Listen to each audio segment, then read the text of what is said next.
শুভ সকাল বন্ধুরা, আর একটা নতুন পর্বে তোমাদের জানাই অনেক ভালোবাসা, অনেক স্বাগত। আই হোপ তোমরা অনেক ভালো আছো, সুস্থ আছো। আমি তোতা রূপকথা সুন্দরবনের ছোট্ট একটা গ্রাম থেকে বলছি।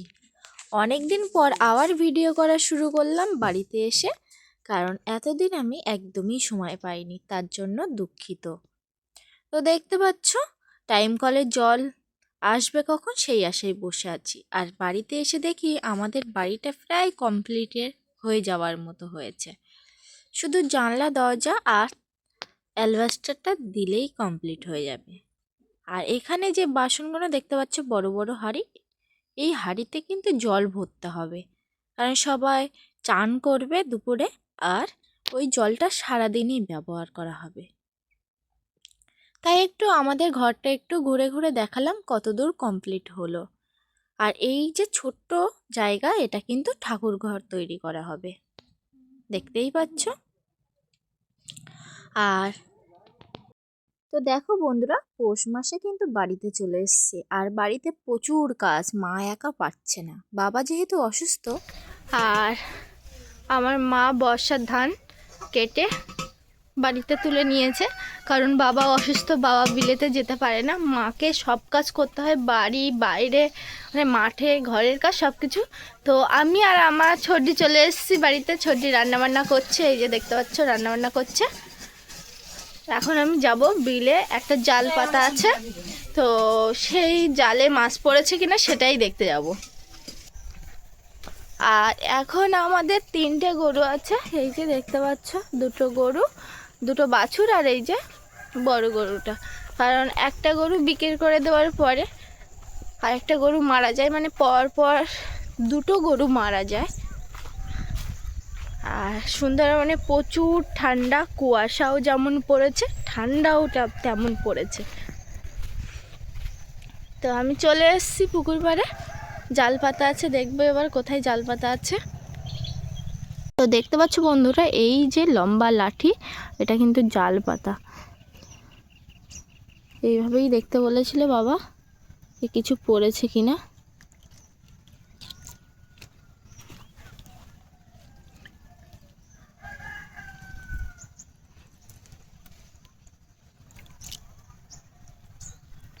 তো কিছুই পড়েনি।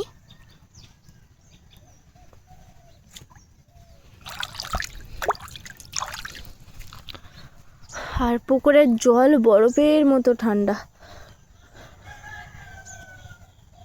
তো দেখো বন্ধুরা, পুঁটি মাছ কিন্তু বাবা সকালবেলা বাজার থেকে কিনে এনেছে, আর দুটো কই মাছ পড়েছে জালে।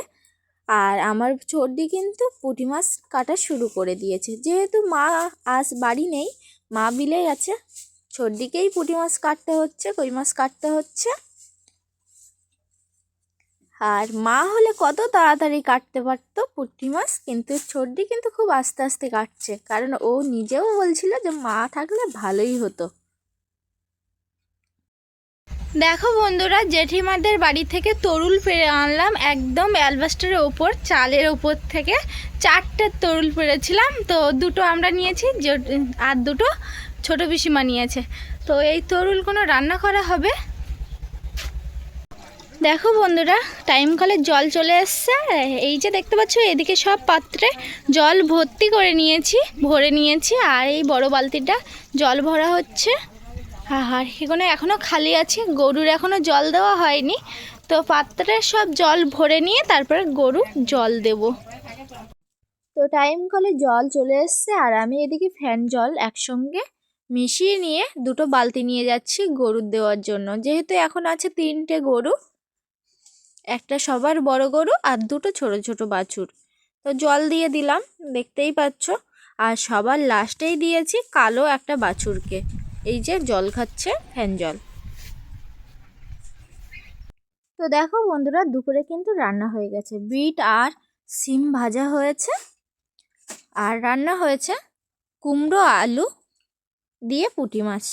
যেহেতু আমার আজকে কিন্তু নিরামিষ, এটা রান্না হয়েছে ছোটদি, মা আর বাবার জন্য। তো ওই রান্না করেছে, আর খুব সুন্দর দেখতে। আর আমার কিন্তু কুমড়ো আলু এই নিরামিষ তরকারি। আর সবার লাস্টে আছে লাউ দিয়ে, না না না, এটা লাউ না, এটা তরুল দিয়ে পুঁটি মাছ। সব রান্না কিন্তু আমার ছোট্ডি করেছে, আর দেখতেও কিন্তু খুব সুন্দর হয়েছে।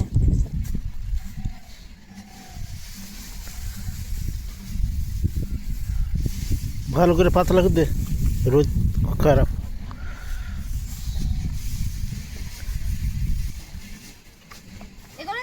দে খেলি দি, গোবর গাড়িতে পড়িয়ে যাচ্ছে। এইদের ভেড়ির কলে মানে ঝাঁপিয়ে থাকলে এই কটা।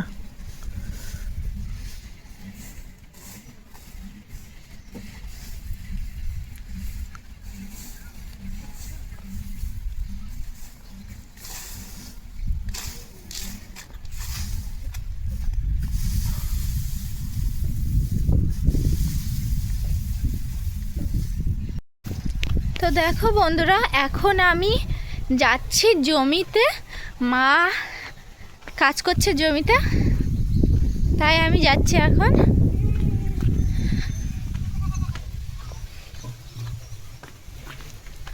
আর সুন্দরবনে এখন প্রচুর ঠান্ডা, একটু চান করে উঠলাম, একটু হালকা হালকা রোদ গায়ে লাগছে, বেশ ভালো লাগছে। ঠান্ডাটা এখনও আছে, রোদটা ঠিকঠাকভাবে এখনও আসেনি, এখনও কুয়াশা ভাবটাও আছে।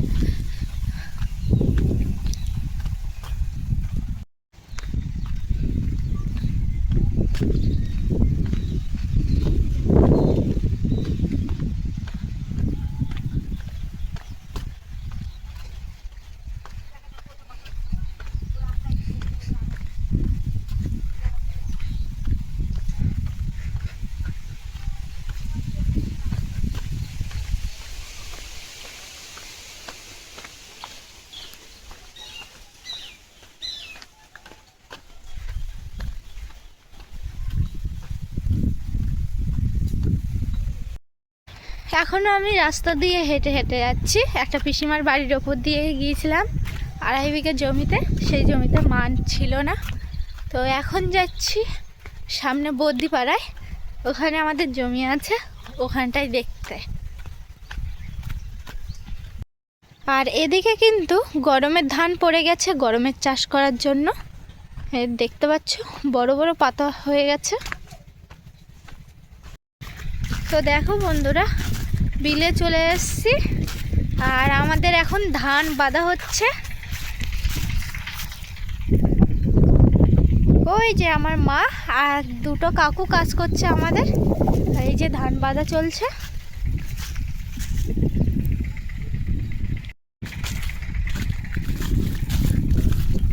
আর সবাই ধান ঝাড়াই করছে, দেখতে পাচ্ছ।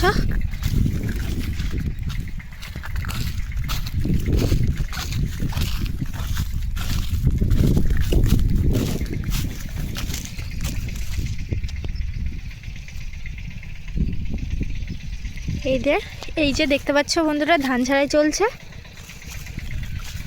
আর কুয়াশার জন্য বেশি দেখাও যাচ্ছে না।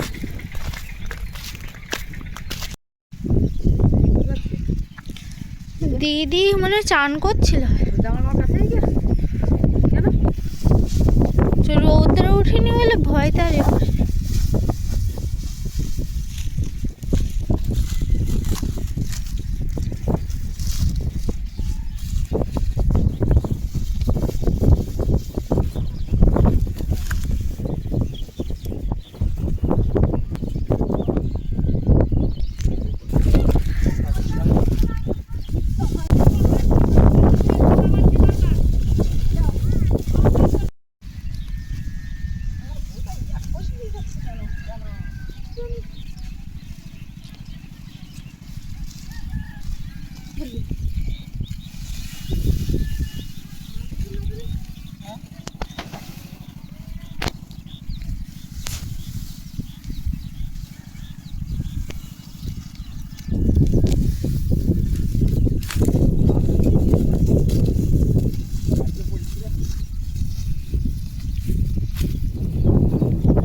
হ্যাঁ হ্যাঁ ঠিক আছে।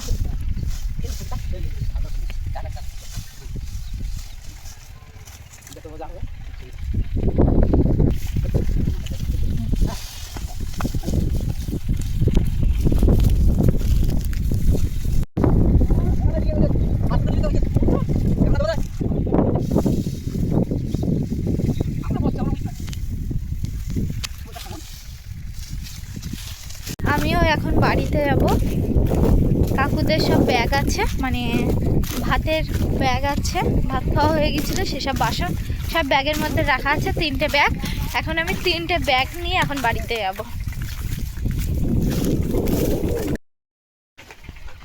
এখন হেঁটে হেঁটে যাচ্ছি রাস্তা দিকে, আর এই যে 3টে ব্যাগ আমার কাছে। ব্যাগগুলো খুব ভারী। ব্যাগের মধ্যে সোয়েটার, মাফলার, জলের বোতল, বাসন সব কিছু। তো দেখো বন্ধুরা, আমি বাড়িতে চলে এসেছি। এখন আমার ছোটদি আর আমার বাবা এখন ধানের গাদা দিচ্ছে, আর আমি চলে এসেছি বলে আমার ছোটদি আর ও গাদা দিতে পারছে না, তো তাই এদিকে আয় বলা শুরু হয়ে গেছে, যার জন্য আমাকে দিয়ে ও কাজটা করিয়ে নিতে পারে। ও রান্না করেছে ঠিকই, কিন্তু আমি সব ওকে গুছিয়ে দিয়েছি, তারপর ও রান্না করেছে। তারপরেও বলে তুই সকাল 7টার সময় উঠেছিস, তুই কী কাজ করেছিস? তোমরা বলো বন্ধুরা, এটা অন্যায় হয়েছে কিনা আমার সাথে?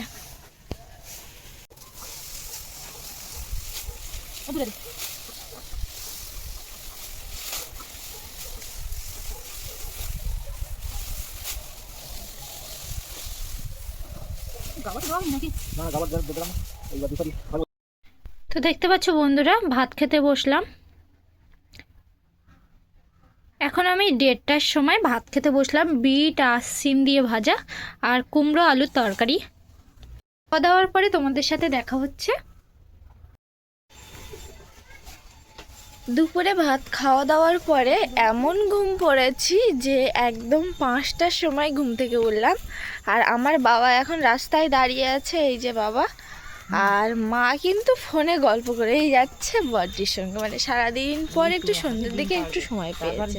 আমি বসে এই যে তোকে আবার পাঠিয়ে দেওয়ার কিছু এখন খাইয়ে ফেলছি। এখন আমার মা আর বাবা দুজনেই মিলে গরমের ধান ফেলেছে জমিতে। এই যে তোমাদেরকে দেখাতে পারিনি কারণ তখন আমি ঘুমাচ্ছিলাম। এই যে দেখতে পাচ্ছ, গরমে চাষ করা হবে, তার জন্য পাতা জন্য ধান ফেলা হয়েছে। তো দেখো বন্ধুরা, সন্ধ্যেবেলা দোকানে গিয়ে মিষ্টি নিয়ে আসলাম, আর এটা হচ্ছে লেডিখানি। তো দেখো বন্ধুরা, রুটি তরকারি খেয়ে নেব, আর খাওয়া দাওয়ার পরে আগামীকাল নতুন একটা ভিডিওর সাথে তোমাদের সঙ্গে দেখা হচ্ছে।